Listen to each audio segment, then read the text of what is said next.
Hori da, bai. Jakin nahi dut zergaitik aukeratu zaituen Alainek, Alain Ulasi, arratsaldeon. Arratsaldeon. Bueno, Alain fizikaria da, Ibarko Energia Berriztagarrien graduko irakasle Euskal Herriko Unibertsitatean, fizikako kontuak ekartzen dizkiguzua osahora, eta ondo lagunduta etortzen zara tarteka. Tartien behin, bai. Tartien behin, Ibai, mendi ingeniaria. Bai. Errikidie. Errikidea, bai, biok Arno mendiaren azpian jaiotakoa, ja. Eta oindala 10 bat urte, Ibaia proiektu bat intzaban bera Madrilen zegoela tesina moduko bat Arno mendiari buruz, hola lehenbiziko lanketa hola sakon bat Arnoko fauna eta floraz eta bertako artadi berezi horretaz. Eta hori, elementu hori eukita, eta gero gure lagunen artean eta ilustratzaile bat bazeola kontutan hartuta Paula Eras. Eta antropologo bat ere bai, Aitor Basurto. Bueno, komentatu nien zergatik ez gendun egiten liburu bat hainbeste maite dugun, ez? Mendi berezi hortaz. Autopistatik Donostira pasatzen den eoseinek ikusten duen pareta oian, ez? Artadi berezi hortaz. Mendaro eta Mutriku artien. Antropologue, fizikaria, mendi ingeniaria danatarik kuadrilen orduen. Bai, hori da. Ederto. Orduan ferietan eta ederto pasatuko duzue. Orain izan da Mendaroko feria eta ikusi zaituztela. Entzun dut. Bueno. Espia zarean orain egiten dan. Mendi zerbitzuko burua zara, Gasteizen gaur egun. Mendiei begira, Ibai eta mendiei begira zenbat gauza topatzen dien. Azalpen txikitsu bat esan digu, fauna, flora, mendiari buruz hitz egin dezakegu, baina kasu honetan mitoak ere aipatuko ditugu, bandidua, pertsonai ezberdinek, Arnoko tigrearen mitoa esate baterako. Bai, eta misterio asko. Eta misterio asko, ze gordetzen du Arnoko mendiak? Arnoko mendiak gordetzen du, adibidez, tigre bat, Euskal Kostaldean bizi izan zen, idatzita galditu zen, eta izatu zen azkenengo tigre bat, ezta? Eta hari buruzkoak idatzi zituen orduan duela 250 urte Mutrikuko orduko apaitzak, ze orduan apaitzak baiziren zerbait idazten zutenak. Eta harek idatzi zuen Arnoko tigreari buruzko istorioa. Dokumentazio lanak nola egin zenituzten? Bueno, dokumentazio, hemenka, batek eta besteak, inoiz irakurri izandako zerbait, gogora ekartzen dizu, eta, hari heltzen diozu, ez da, pasaidazu hori, ze da hori, eta pasatzen dizu, eta orduan konturatzen zara goño, baina hau dokumentu oso baliagarria data. Da, dokumentuan idatzita dago, tigre bat, egon zara. Bai. Arno mendian, eta zer gertatu zen tigrearekin, edo nola iritsi zen ara, edo nola desagertu zen? Tigrea, bazebilen inguruotan, gauez, arkaitzak gora eta zuhaitzak gora eta bera, eta iluntasunean misterio baten barruan, hango Arno inguruko, Mutriku, Deba, Mendaro inguruko ganaduak akabatzen zituen izakien misteriosu bat, osea, basapisti bat. Zer izango dut eta, Mutrikuko orduko alkateak ordena eman zuen animali hura akabatzeko. Eta orduan, antolatu zian, 80 ehiztari euren txakurrekin abiatu ziren, eta biztatu zuten animalia, eta tiroz akabatu, eta era guztitako neurketak egin zizkioten, eta gerora jakin da, orduan ez baitzen jakin, ze animali klase zen ura. Orduan tigera ditzen zitzaion, baina gerora jakin da ze animali mota zen, eta katamotz bat, euskerak inoiz berea izan duen espezie hori, galduta, baina hor izena berez euskalduna katamotzarena, eta hori izan zen. Katamotza galderi hori zalako, Afrikatik nola egitxe zen tigri Arnora, baina katamotza, azkanien neurtu eta guztia egin eta gero, ederra bai honelako kontuak biltzie... Hau, udalen laguntzarekin plazaratu zalako bai. Bai, Arno inguruko. Ederra bai, ez da? Gazte talde bat batu eta honelako liburu bat egiteko ekimena izan zenutena. Bai, eman genion txapa, egunean, jendean.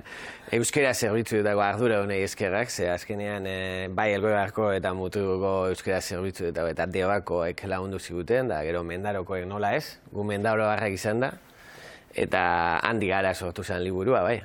Bueno, tigrea eta gero, ilustraziope ikusten gabiltz, bandido bat zupegilizielako. Bandidoak nola ulertzen da hau? Bandidoak. Robin Hooden erako bandido batzuk, Arno lehenago Inglaterran baino askotan esaten da, eta orain ja ezaguna, bai, Robin Hoodi buruz pelikula egin dira, eta serieak egin dira. Horatzen naiz, ETV-en serie bat zegoela gu gaztea garaian, ez, Robin Hoodi buruzkoa. Denetik egin da, baina gero enteratu naiz, ez omen dela egia, bertako aristokrata batek asmatutako ipuin bat omen zala, komeni zitzaiolako politikoki momentu horretan. Hori irakurrita daukat, ez dakit egia izango den edo ez. Baina, gu badaukagu, Arnon, gure Robin Hood propioa, gainera izen misteriosoa eta elegantia eta iluna dauka, Jaun Beltz, edo Txomin Beltz, esaten dutenez, ikatzez zikintze zuen arpegia, kamuflatzeko, bere burua eskutatzeko, eta han agertze omentzan, mendiko bide gurutzeetan, bai, Santiago bidetik, mendebalde ekialde dagoen bide garrantzitsu hortatik, pasatzen jendea atrakatzeko, edo ipar ego dagoen Ardao eta Argainaren bidetik pasatzen jendea atrakatzeko. Berez oso bide gurutze importantea bai da, Arno. Ez hori bakarrik, badago toki konkretu batean, Ameikutz deitzen den zutarri bat, daukana borobil bat eta bere erdian gurutze bat. Jende teoria batzuen arabera, bide gurutze garrantzitsu hori simbolizatzen duna, beste teoria batzuen arabera, han egontzan bandiduen arteko borroka edo hilketa bategatik, hilarri bat da, ez da bide gurutzearen seinalea. Jaun Beltz edo Txomin Beltz, zesasoitako da? 18. mendekoa izango dela pentsatzen dugu, ze hor liburuan aztertzen dugun bezala, eta badaude liburuak bandidu euskaldunei buruz eta hor, mende horretan egon ziren nekazarien matxinadak, gero karlistadak, eta hor jende asko klandestinidadera pasa behar izan zen. Berez, bai mendialdera, edo gero Ameriketara, eta Jaun Beltz honen mitoetan agertzen dena da, Arnon ibilita gero, Patagonian, lapurreta batean agertu eizela. Eta klabea omentzen bere maitemin bat, ondarroan zeugan Sebastiana izeneko emakume bat, galdetu omentzien ezautzea alduzue ondarroako Sebastiana, han atrakatzea zijoaztenei Euskaldunak zirela kontura dut, eta baiet esan zirenean barkatu omentzien, pasatzen la omentzien. Olako historia komun bat dago, errepikatzen dena, bai Arnon, bai Patagonia joan zenean, Sebastiana eta Jaun Beltz horren arteko harremana azeleratzen duna. Ze ondo, maitasunak egiten ez duena, bai? Maitasuna Patagonia Patagoniaraino iritsi zen ondarrutarraz, ez da itxeureko. Jaun Beltz honek Robin Hood aipatuta zer egiten zuen diruarekin, berantzat gorde? Mendaroko historia liburuan aipatzen dena da, ez zuetela bertako bandiduek hainbeste urteetan iraungo Arnon, ez balitz izango bertako baserritarren laguntzarik gabe. Beraz, trukea zegoen. Argi eta garbi baserritarrei eta hango porrei lagunduko ziren Robin Hood honek. Robin Hood inglesak bezala, eta gero beste hauek eskutatzen lagunduko ziren. Ederto, Txomin Beltz hau topatu beharko dugu beste referentziren bat, hemen baserritarrei laguntza eskatzen, romantiko bat, maitasuna. Ondo, bandidoz beteta Arnamendia be bai, mendi geniaria izan da, mendiaren garrantziaz be, hausnarketa egiten da liburuan, besteak beste daukan artadia. Bai, artadia, gurera nolabait ere, gure Euskal Herri populatu hontan eta jan behar zuen, eta elikatu eta jantzi, eta berotu behar zen herri hontan, nolabait, ustiatu eta hala ere, berriro ere, bersortzeko kapazitatea eta azteko kapazitatea zeukan zuhaitz bat, ez? Artea eta basoak sortzeko ahalmena zeukan, ez? Eta jendea berotzeko ahalmena zeukana, eta trenak martxan ipintzeko egurrik atzona bai zeukan, gaitasuna zeukana, ez? Orduan, artadi basoak gaur egun gure iritsi dira, baina baso honek funtzionatzen du, nolabait Murtzian edo Valentzian bageunde bezala. Beti ere agertzen dalako izugarrizko malda dagoen lekutan eta euri ura beti ere galtzen den lekuetan. Eta hor, areri horik ez du, zuhaitzen artean eta bera da nagusi. Fauna eta florari buruzko ikerketape bai, eginda liburuan? Bai, nolabait errepaso txiki bat eman zaio, ez? Baso handietan animalia handiak bizi daitezke, bizitzeko leku handia behar dutelako, ez? Baso txikietan animali txikiago dago. Orduan hemengo animali nolabait berezkoak direnak txikiak dira, ez? Baina, adibidez, bilatu haue intsektuetaz dakitenek, aurkitu duzte Gipuzkoako artadietan, adibidez, Iberiar Penintsula mailan, lehenengo aldiz ezagutu den adibidez, euli mota bat, edo Hego Euskal Herri mailan bakarra lehenengo zita den kakarraldo mota bat, eta gero badaude hor, Afrikatik bizitan etortzen zaigun txorizar handi, horako buitre handi txuri bat, eta Arnon aurkitzen duena da, lasaitasuna. Azkenean, hartadia, gaur egunean, ez baitira ustiatzen, orduan lasai daude, eta, pasatu ere, eskursioan dihoazenak gehiagiztia pasatzen, ze azken finean, sasiak ere erroz daudelako, orduan lasaitasuna, animaliak behar dutena askotan. Ederra da, edozein, gure herriko edozein menditara begiratu, eta pentsatzie zenbat historio egon dizen mendi horren atzien, ikuspegi ezberdinetatik bai, bestak beste menditzarren deskribapena bai. Menditarren bai, deskribapena. Berez, mito hauek gehien jaso zituna, gure eskualdean mito horiek batzen gehien ibili izana, Barandiaran ibili izan, okerrez banago Gentiletxeko kobazuloan induzketa egin zituen, eta Gentiletxeko kobazuloak ere badauka bere mito propioa erenzuge batena, bertako hartzaiari ardi esnea eskatzen ziona, zinuako bailaran.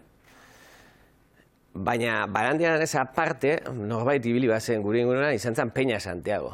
Peña Santiago dauzka batuta bertako kondaira gehienak, eta bertan esaten du, Peña Santiagok han bertako jendeakin mendiz ibiltzen zenean, ez zuela sekula eduki olako bera hain mendizale izanik, olako mendi gidaririk.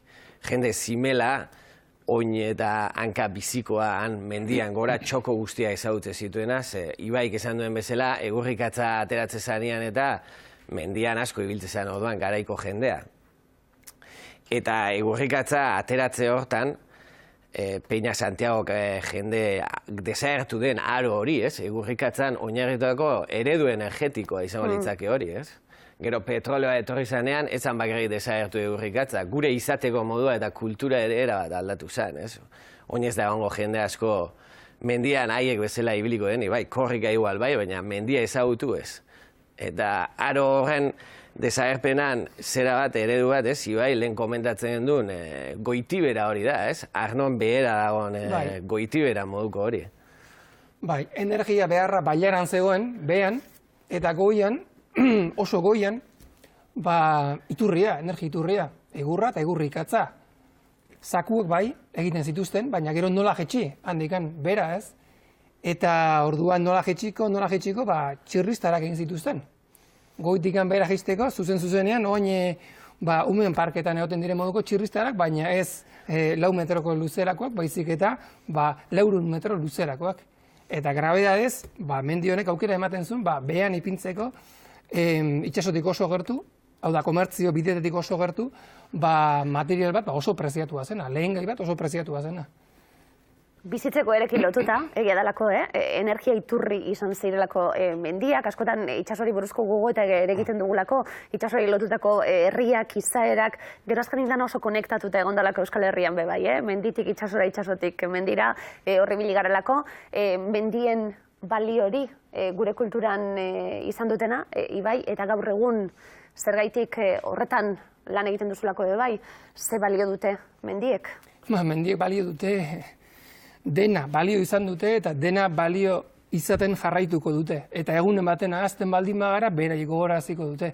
Gure lehen gaiturriak bertan egon dira, gure ogia bertatik atera da, askotan bailaretatik, baina mendia oroar izan da gure sustengua egurra, zenbat baserrik zutik eutxia erazi dion, askotan gure mendi esker zenbat eta zenbat itxasontzi itxasoratu dien gure menditako aritzi esker. Historia luze bat da, historia eta paisaia azkenean itxastar bat daukagulako, Eta naiz eta aroak aldatu, mendiek hor jarraituko dute, eta hortxe daude gure zai, eta gu beraien nolabait zai ere, hor ahaztutak era ez daitezen.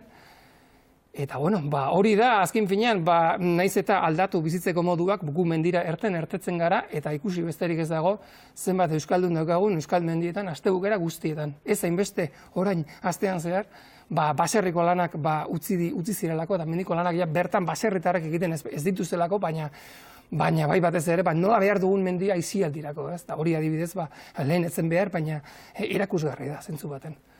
Ze buelta ederra proposatu diguzuen, Ibai eta Alain, besteak beste zeuen Arno mendiari begiratu, bertan Magalien egonda begiratu duzuelako, tontorrera begiratu duzuelako, eta zenbat historia gordetzen diren, besteak beste, ekimen oso politxe, liburue, tigrearekin, bandiduekin, batez be geure izateko erarekin, azkenien geure kulturaren parte direlako gure mendiak, eta Euskaldun egiten gaituen paisaiaren eta izararen parte direlako. Ibai zondo, esatu garala, ze ondo etorri zarala. Bai, eskerrik asko aukera. Eskerrik asko, Ibai, laster arte, Alain, ikusiko gara. Urrengo urtean, ez? Datorren urtien.